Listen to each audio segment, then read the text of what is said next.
The canyon breathed with silence, vast, ageless, and seemingly untouched by time. Jagged rock walls rose on either side like the spine of some ancient beast, painted in sunburnt reds and deep amber shadows. The wind whispered through the narrow gorge, carrying the dry scent of mesquite and sagebrush. Overhead, the desert sun bled its heat across a pale blue sky, merciless and blinding. And then, cutting through the quiet like a sliver of broken glass, a cry. Not the howl of a coyote or the screech of a hawk. This was sharper, more desperate. A sound made not just of fear but of pain. Gabe Rowan stopped in his tracks. Camera slung across his shoulder, sweat clinging to the back of his neck, he stood motionless, the hairs on his arms prickling to attention. That sound didn't belong here. Or maybe, it belonged too much. He adjusted the worn strap of his pack, stepping cautiously forward, boots crunching on the sun-baked gravel. The canyon narrowed ahead, forcing him to squeeze between jutting walls. The cry came again. This time closer. A sort of strangled whinny laced with panic. 4 days Gabe had wandered these remote badlands, hoping for shots of wild mustangs or elusive desert owls. But the camera was just a mask. What he was really chasing was silence. Solitude. A place where grief couldn't follow. Lena had loved horses. She used to talk to them like they were old friends. Even when her body grew weak, her voice had never faltered when she called them by name. That was before the accident. Before the silence in their home became heavier than thunder. Now it was this canyon's silence he was lost in, until the foal's cry shattered it. Scrambling over loose stone, he came to a break in the rock face, a narrow crevice barely visible if not for the dark smudge of disturbed earth and clawed-up dust. And there, caught between jagged walls and twisted brush, was a Mustang Foal. Its coat, a soft patchwork of gray and fawn, was matted with dust and streaks of dried blood. One of its hind legs twisted at an unnatural angle, wedged between boulders. Wide, terrified eyes stared up at him. It thrashed weakly, then cried out again, louder this time. Gabe's heart twisted. For a long moment he just stood there, swallowing back a lump he didn't know had risen. Something ancient stirred inside him, an instinct not buried by grief or cynicism. He dropped his pack gently, voice low. "Easy, buddy. I'm not gonna hurt you." The foal's nostrils flared, but it didn't struggle. Maybe it was exhaustion, or maybe, just maybe, it recognized something in him. Something broken. Kneeling beside it, Gabe assessed the situation. The boulders had shifted, forming a shallow pit. The foal must have slipped in during the night, maybe during a flash flood. Its leg wasn't crushed, but pinned, swollen, and raw. He had no rope, no tools, no cell service. Just an old canvas jacket, a camera, and the stubborn resolve that had driven him into the desert in the first place. He gently reached down and touched the foal's shoulder. It flinched but didn't scream. "You're not gonna die here," Gabe whispered. "Not alone." Positioning himself against the boulders, he began to shift his weight. Dust sprayed into the air as he strained, hands scraping on the stone. The heat was punishing, his shirt clinging with sweat. He tried once, twice. The rock groaned beneath his grip but didn't budge. He sat back, breath ragged, then dug into his pack and pulled out his jacket. He tore it into strips, fashioning a makeshift sling. Using his tripod as a lever, he pried at the stone again, this time inching it just enough. The foal jerked and let out a shrill cry, but Gabe was ready. With trembling arms, he wrapped the sling beneath the foal's chest and began to lift. It was heavier than it looked. Bones and panic and sheer will. His arms screamed in protest, but he didn't stop. He couldn't. Not with those eyes staring into him. Every inch upward was a battle. But after what felt like a lifetime, he pulled the foal free. It collapsed beside him, gasping, chest heaving with exertion. Its injured leg dangled uselessly, but it was free. Gabe fell backward onto the rocks, hands trembling. For the first time in months, he felt something bloom in his chest that wasn't guilt or grief. It was small, fragile, but it was there. Life. The foal nuzzled weakly at his side. Gabe smiled through the dirt on his face. "Looks like we're stuck together now, huh?" He poured a little water into the lid of his bottle and held it out. The foal licked at it, cautiously at first, then more eagerly. He let it drink, rationing the drops. There wasn't much. He hadn't planned to stay out overnight. But he would now. He couldn't leave it here, not like this. The sun was beginning to dip lower, casting long golden shadows across the canyon floor. The wind shifted. And then he heard it again. A rumble not like thunder. More like movement. Hoofbeats. Faint at first, but growing louder. Gabe stood, scanning the ridges above. Nothing. just the wind sighing through the stone. But his instincts flared. Something was coming. Something bigger. He looked down at the foal. It lay on its side, eyes fluttering, breathing slow. It didn't make a sound. He reached into his pack and grabbed his camera. Old habits. If this was a herd approaching, he might never get a chance like this again. But part of him knew this wasn't just about a photograph. He positioned himself next to the foal, gently placing a hand on its side. The ground began to subtly tremble. Not a quake but a rhythm. The air shifted again, and from the far end of the canyon, shadows moved. Gabe narrowed his eyes. Then he saw them. Figures, 6, 10, 12, Mustangs, wild and untamed, emerging from the dusk like spirits. They moved together, a unit of muscle and grace, dust rising around their hooves like a veil. At their head, a striking black mare. Tall, with a proud gait and fire in her stance. Her eyes locked onto him from yards away. He didn't move. The herd stopped. The canyon pulsed with silence again, but this time it was full, charged with energy, tension, meaning. The mare stepped forward. Slowly. Deliberately. She looked at the foal. Then at Gabe. Then back to the foal. Gabe's breath caught in his throat. The others began to fan out, forming a wide arc around him. Not aggressive. Not retreating. Just surrounding. He stayed still, resisting the urge to back away. His hand still rested on the foal's side. The camera hung forgotten at his hip. The black mare stepped closer, close enough now that he could see the flecks of dried mud on her flanks, the scarring along her neck, the flare of her nostrils. Then she stopped. Her eyes met his again, deep and unreadable. Gabe had looked through 1,000 lenses in his life, but never had he felt so seen. The foal stirred beside him, letting out a faint noise. The mare's ears twitched. She stepped closer still. Gabe didn't flinch. "Is this yours?" he asked softly. No answer. Just wind and breath and that endless stare. And then, slowly, the mare lowered her head and sniffed the foal. She lingered there, seconds, minutes, Gabe couldn't tell. Then she lifted her gaze back to him, and did nothing. No attack. No retreat. Just silence. The rest of the herd stood like statues in the fading light, watching. Gabe felt something shift inside him again. Not like before. Deeper. As if some invisible tether had just been tied, from them to him, and from him back to something he'd thought he'd lost. Trust. The mare gave one soft snort, turned and walked away just a few steps. Then she stopped. Looked back. The foal whimpered. The mare whinnied in reply. And the canyon held its breath. Gabe knew this wasn't over. Not yet. But something had changed. The herd had come. And they were waiting. The mare's gaze hadn't left him. Even as she stepped back toward the others, her dark eyes lingered on Gabe, wary but not hostile. It wasn't fear in her posture. It was caution layered with something more complex. Judgment. Hesitation. A kind of intelligence that pulsed beneath her wild exterior. The other Mustangs remained still, the canyon wind brushing through their manes like water over reeds. Gabe knelt beside the foal, gently adjusting the sling of his torn jacket to elevate the injured leg. The foal's breathing had steadied, but its body was hot. Feverish. Dehydration or infection, maybe both. Gabe knew just enough from his time around Lena's horses to recognize danger signs.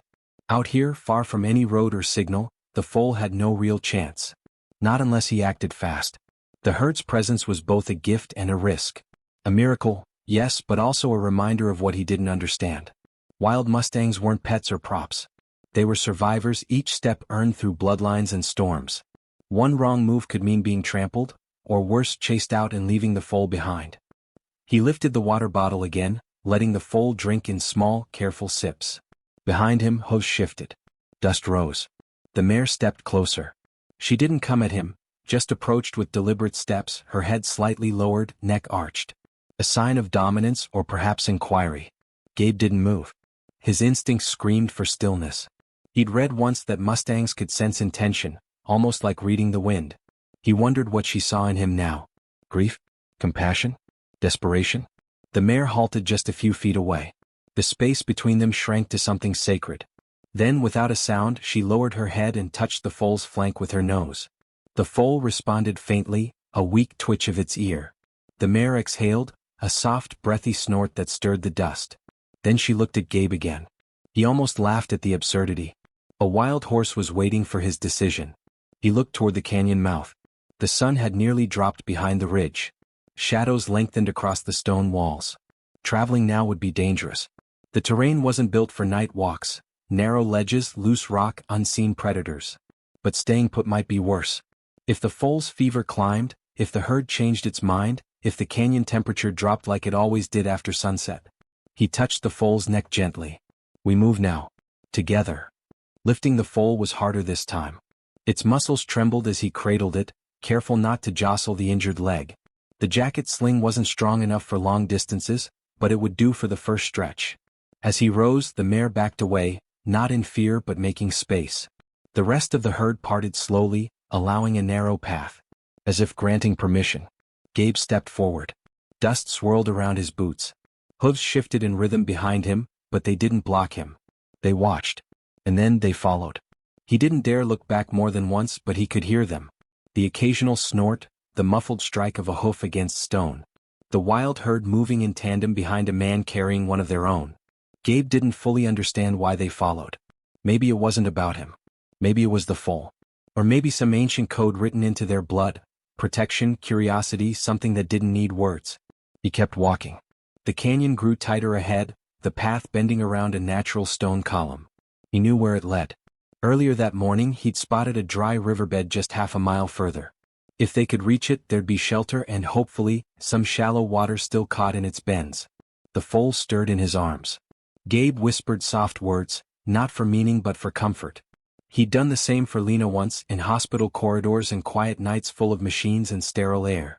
The sound of a voice mattered even if the words didn't. Minutes turned into aching stretches of time. His arms burned. Every step became deliberate. When he finally stumbled into the riverbed, he nearly collapsed from relief. It was dry, yes, but not empty. A pool had formed in a depression, perhaps from a recent storm. Small, muddy, but enough to help. He laid the foal down gently near the edge. The herd fanned out behind him, some dipping to drink, others holding back. The mare approached again. This time she did not stop. She walked to the foal and stood beside it. Her body curved protectively around the young one, her breath warm against its side. Gabe knelt, washing the dirt from his hands in the water, and glanced up. That's when he saw them, eyes. Dozens. Reflected in the dusk, hidden along the upper ridge of the canyon wall. Watching. Not horses. Human. A wave of adrenaline surged through him. He froze, eyes narrowing. The movement had been subtle, a glint of glass, a shifting silhouette. Too high up for it to be a random hiker. Too still to be a passerby. Binoculars. Maybe a camera lens. Maybe more. He stood slowly, shielding the foal instinctively with his body. The mare's ears flicked upward too. She had noticed. Her body stiffened slightly, but she did not flee. They were being watched. He scanned the ledges again. Nothing now. The ridge was bare. No clear signs. No sounds. But Gabe had spent enough time alone in the wild to know when he wasn't alone anymore. Someone had seen the foal. The herd. Maybe even him carrying the injured one out of the canyon. And if it was who he feared it might be, the wrong eyes, the kind that came with tranquilizers and corrals, not aid, then time was running short. He crouched beside the foal again, checking the leg. The swelling had worsened. He needed to splint it somehow. Rest wouldn't be enough. It needed real care, treatment he couldn't give in the wild. He looked at the mare. She watched him back. We don't have long, he murmured. His mind raced. There was a ranger station west of here, maybe a day's hike if he cut through the ravine and moved fast. But he couldn't carry the foal that far, not alone. And if the watchers came closer during the night, if they had darts or trailers or worse, he had to decide. The herd stirred behind him. A soft nicker passed between two maras. The stallion, he hadn't noticed him until now, stepped into view. Pale gray, scarred from old battles, he moved with a powerful stillness. He stood opposite the mare and glanced once at the foal, then back at Gabe. And then he stepped forward. The mare didn't resist. Together, the two adult horses flanked the foal on either side. It wasn't an invitation. It was an offering. Gabe understood. They were going to walk. Not gallop. Not scatter. Walk, slow, steady, protective. And they were letting Gabe lead. His throat tightened. This wasn't instinct. This was trust. He rigged another sling, this time using his tripod and the last of the jacket to fashion a drag. Not ideal, but it would shift the weight. He slipped the foal onto the fabric carefully, tying the corners around the tripod shaft. It would trail behind him, but not bear full pressure on the injured leg. He looked at the canyon mouth. The herd was already beginning to shift. Some part of him knew what lay ahead wouldn't be easy. Not with those eyes still out there, not with fading daylight and uncertain ground. But they had chosen to move with him. They had offered him a place, if only for this moment. And for the first time in years he didn't feel entirely alone. He gripped the tripod and began walking, the foals sliding gently behind. The mare followed. Then the stallion. Then one by one the herd. Above them, unseen, the watchers moved too, silent, hidden, and closer now. But Gabe didn't stop. He had a wounded foal behind him, wild horses beside him, and something deep in his chest stirring to life again. And whatever waited ahead, he'd be ready. The night pressed in around them, thick and soundless, except for the soft slide of hooves over sand and stone. Gabe's breath came in shallow bursts as he pulled the makeshift drag behind him, careful not to jostle the foal more than necessary. Each step forward felt like a gamble, on his body, on the trust of the Mustangs at his side, on the silence that had swallowed the canyon ridge where the watchers had hidden. The mare walked close to the foal, her shadow cast long and slender in the moonlight. She didn't flinch, didn't falter. Her presence was unwavering, a silent pillar between the herd and the dangers that lurked in the dark. Gabe hadn't spoken in over an hour. He didn't need to. The silence between them, the man and the Mustangs, had taken on a language of its own. He adjusted the sling again. His arms trembled from fatigue, and his back burned from the unrelenting tension of guiding the weight. But every time he looked back and saw the foal's shallow breaths rising and falling, every time he glimpsed the mare's watchful eyes, something inside him kept him moving. The trail sloped downward toward the dry wash that led west. Somewhere beyond that was the ranger station. If he could make it by sunrise, there was a slim chance the radio there would still be active. It was a long shot, but better than waiting to be found by whatever eyes had lingered above the canyon. They reached the wash just before midnight. The land opened up into a shallow basin scattered with sage and brittle rock. Here, the moon lit the ground in silver tones, and the sky stretched wide above them, unclouded and full of stars. The foal let out a faint bleat, pain or exhaustion Gabe couldn't tell, but it made the herd pause. The mare stepped forward again and nuzzled the foal's ear gently. Gabe sank to his knees beside the drag. His palms were blistered. His breath rattled in his throat. He wiped the sweat from his brow and glanced at the foal's leg. The swelling had grown, turning the thin limb a sickly purple beneath the dust. Infection was setting in. "We don't have time," Gabe muttered, mostly to himself. The stallion approached then. He had remained behind for most of the trek, guarding the rear, keeping pace with the more hesitant members of the herd. But now he moved forward with heavy steps, his body scarred but proud. He stood over Gabe, his head high, ears pivoted forward. For one tense moment, Gabe thought the stallion might challenge him, might reclaim the injured foal as his own. But instead, the Mustang lowered his head slightly and sniffed the air near Gabe's chest. Gabe didn't move. The stallion exhaled, then turned and nudged the foal's flank with surprising gentleness. It was an unspoken message. "Keep going." Gabe stood, untying the sling. He fashioned it tighter this time, then looped the strap over one shoulder and around his waist.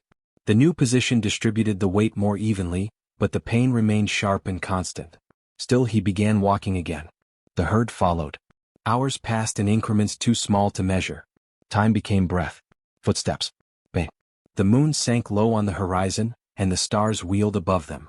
Somewhere far off, a coyote cried into the dark, but it did not come close.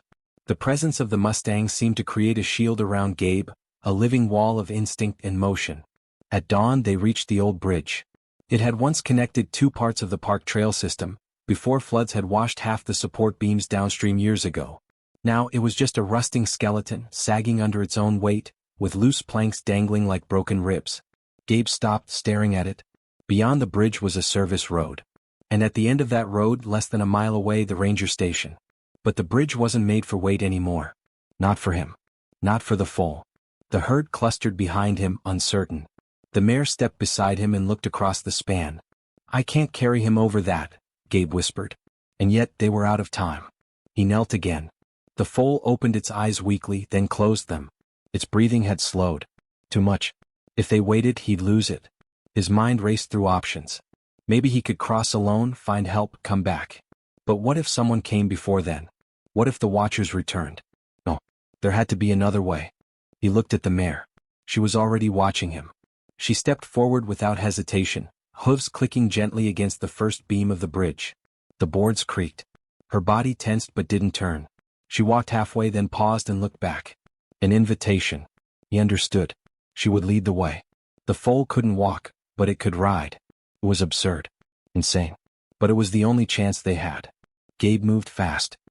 He unfastened the sling again and approached the mare slowly, showing her the foal. Her ears flicked, but she did not retreat. He positioned the sling across her back, strapping it under her belly like a crude saddle. It was clumsy and unsafe, but she stood still. Not once did she shy away. When the foal was secure, its legs hanging limp but balanced, the mare turned and resumed walking. One step. Then another. The boards groaned beneath her weight. The foal shifted slightly, but the mare adjusted. The stallion stood beside Gabe, unmoving, as if holding the breath of the entire herd. Plank by plank the mare crossed. And when she reached the other side, she stood proudly, head high, as if daring the sun itself to rise faster. Gabe staggered onto the bridge, following. He didn't look down. Didn't think. Just moved. When his boots touched the other side, he collapsed. But the moment he hit the dirt, he heard it. Engines. Not close, but coming. The herd heard it too. The stallion snorted and turned, pushing the younger ones back toward the brush. They scattered quickly, flowing like wind around the hill. Only the mare remained, the foal still on her back. Gabe pulled himself to his knees. The road curved around the bend and dust was rising. "Go," he whispered, waving the mare on. "Get out of sight."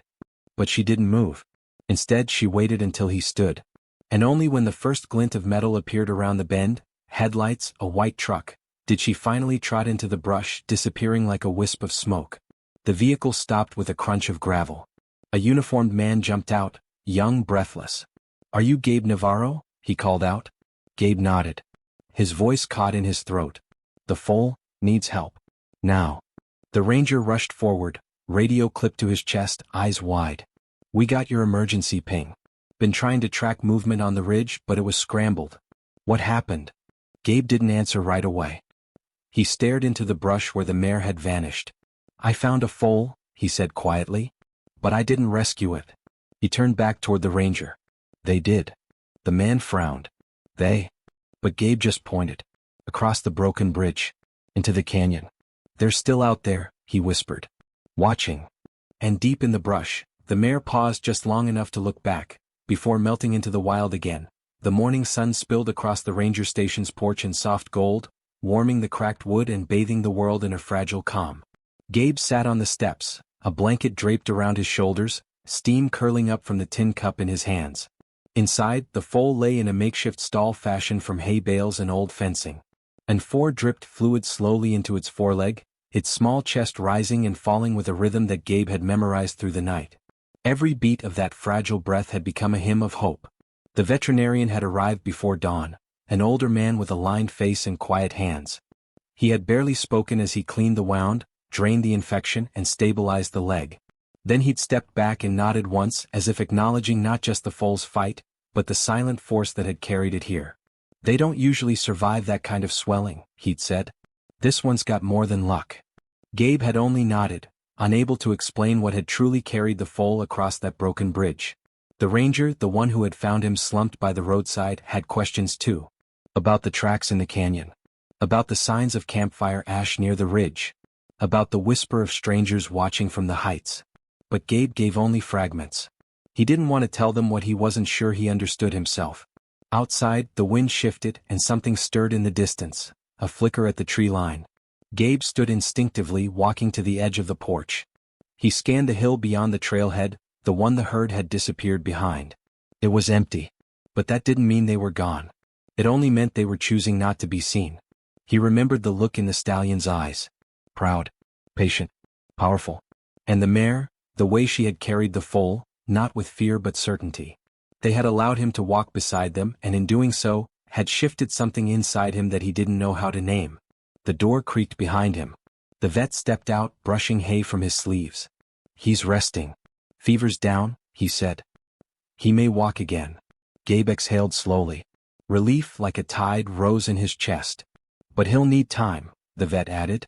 "Weeks, maybe months." "I'll stay," Gabe said without hesitation. "As long as it takes." The vet studied him for a moment. "You bonded with him?"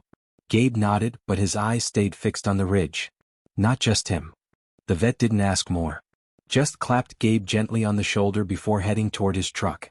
As the engine faded into the distance, Gabe turned and walked back inside. The foal lay curled in the straw, eyes open now, ears twitching faintly. Gabe knelt beside him, placing a hand gently on his neck. "You're safe," he murmured. "They got you here. Now it's our turn." The days passed with the rhythm of healing. The foal regained strength slowly, first lifting his head on his own, then trying to put weight on his good leg. Gabe slept in the corner of the barn, waking often to check the four, to adjust blankets, to whisper soft encouragements in the dark. He no longer wondered why he stayed. It felt less like a duty and more like a continuation of something the herd had started. But even in the quiet routine he sensed the eyes. At first it was just intuition. A breath of wind when there was no wind. A rustle in the brush that stilled too quickly. But then, one afternoon while filling the water trough, he looked up to find the mare standing at the tree-line. She didn't step forward. She simply watched, her coat glowing in the late sun, her mane moving with the breeze like river grass. Gabe didn't move. He didn't call out. He simply nodded. And then, as silently as she had come, she turned and vanished into the forest. That night the foal tried to stand. It was awkward and shaky, and Gabe held his breath the whole time, ready to intervene. But the little horse got halfway up, braced his injured leg, and managed a wobbly balance before collapsing back into the hay. Gabe laughed, genuine, full-throated, and ran a hand over his face. "You stubborn little miracle." More days passed. The wound scabbed over. The limp remained but lessened. Gabe started leading the foal outside into the paddock under the sun, letting him walk the short loop between fence posts. And every time they stepped out, Gabe felt the presence in the trees, watchful, steady, never threatening.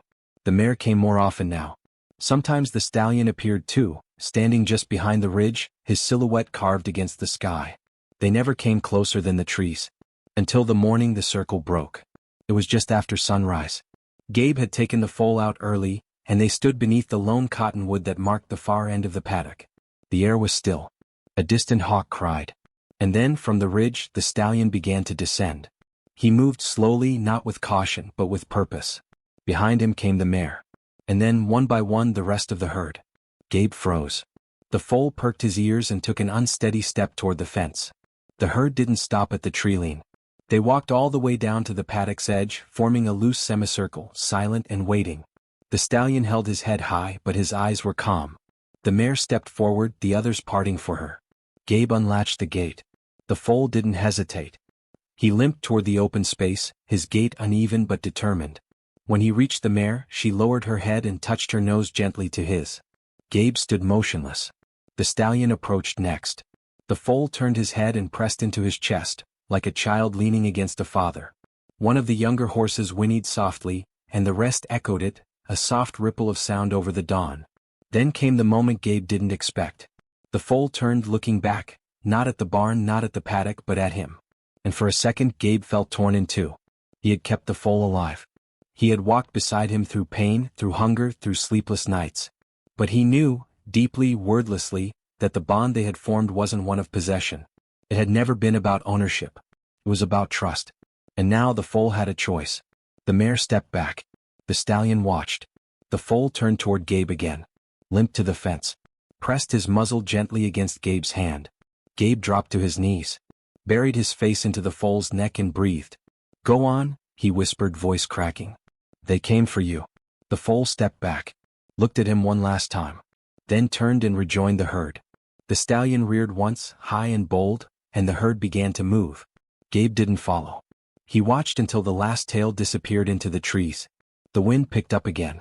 Carried with it the scent of sage and dust and something older than memory. He stood alone in the paddock. The fence still open. The barn behind him.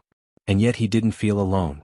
That night, under a sky full of stars, Gabe sat beside the fire. He didn't need to see the eyes in the dark to know they were there. He had earned their silence, their trust. The circle had broken. But the bond, they had made sure of it, remained.